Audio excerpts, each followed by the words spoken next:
Hi, I'm a first time voter and I'm obedient. Hi, I'm a first time voter and I'm Hi, I'm a first time voter and I'm a student.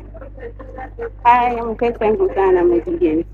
Hi, I'm a first time voter and I'm student. Hi, I'm a first time voter and I'm a student. Hi, I'm a first time voter and I'm obedient. Hi, I'm a first time voter and I'm a student. Hi, I'm a first time voter. Hi, I'm a first time voter and I'm obedient. Hi, I'm a first time voter and I'm a student. Hi, I'm a first time voter and I'm obedient. Hi, we We are are first first time time voters. voter. We I are am obedient. obedient. Yeah. I'm a Gen Z Alpha for Peter Obi. I'm a Gen Alpha for Peter Obi. I'm a Gen Alpha for Peter Obi. These are first-time voters has been recruited by Obidients. So Obidients have already gone into the field and they are recruiting first-time voters because we understand that they are very important in the 2027 elections. So these are voters that they had never voted before because they were not of age. So by 2027, they will be of age and they will be voting. So they are first-time voters that Obedience are already recruiting. Now, there are two basic differences between the Obedience and Atiku supporters and also Tinubu supporters.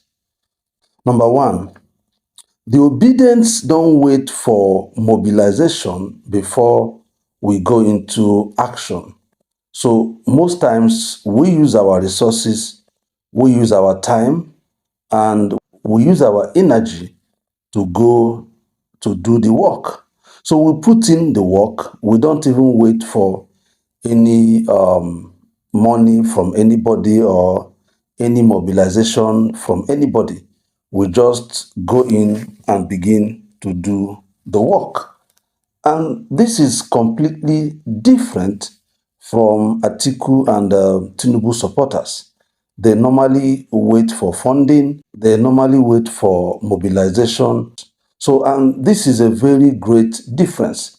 And that is why most times you notice that Obedience don't even bother about the party that Peter Obi wants to contest under because we believe we'll be able to do the work. We believe we'll be able to give it what it takes.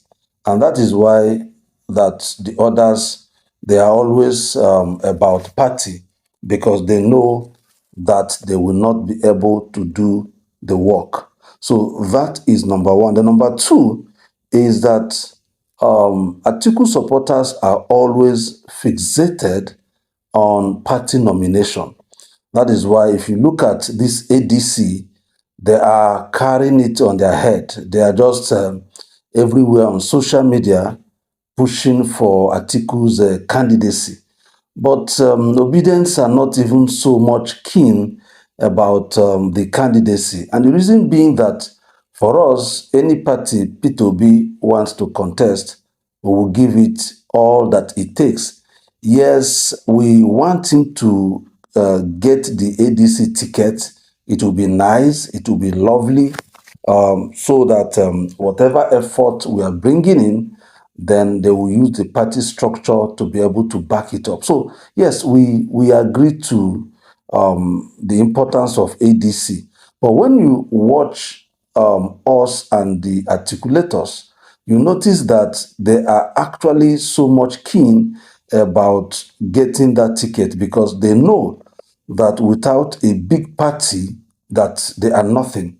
But we know ourselves that with or without a big party that we can do the unthinkable. So these are the differences. While Atiku supporters are always about party nomination, they are always about big party.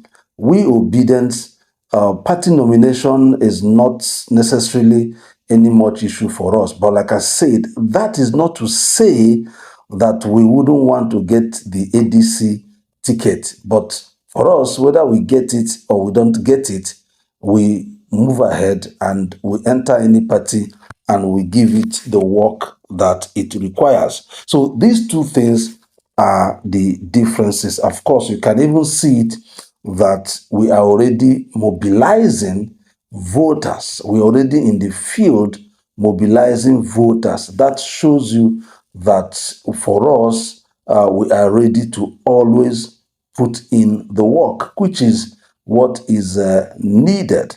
Because if you get the party nomination and then you don't have the voter, so what are you going to do? Like an African adage that says that if you come to contest for land without crops, then the person that has crops will be planting.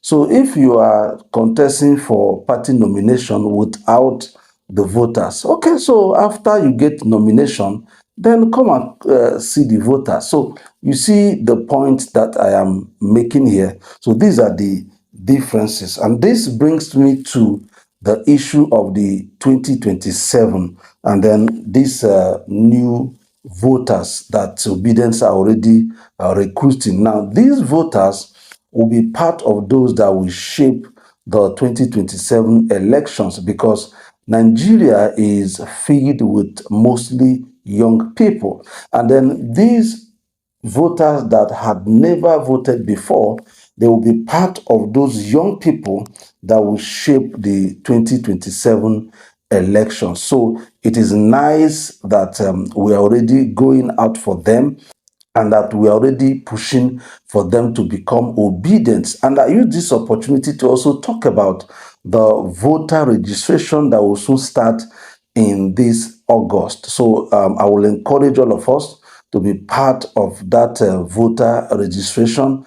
It will be starting very soon, and then we all will be there pushing for new voters to register. And if you check social media, most people pushing for this voter registration are obedient. We are the ones pushing for it. Most times, you don't see Tinubu supporters or Atiku supporters push for voter registration. They are all pushed by obedience. So that is why, because we need these new voters to be able to register so that they can vote. So you can see that they will be very important in these 2027 elections. And still talking about 2027 elections, let me also speak to some obedience. I see some of us who are still being discouraged about what happened in 2023. We feel that because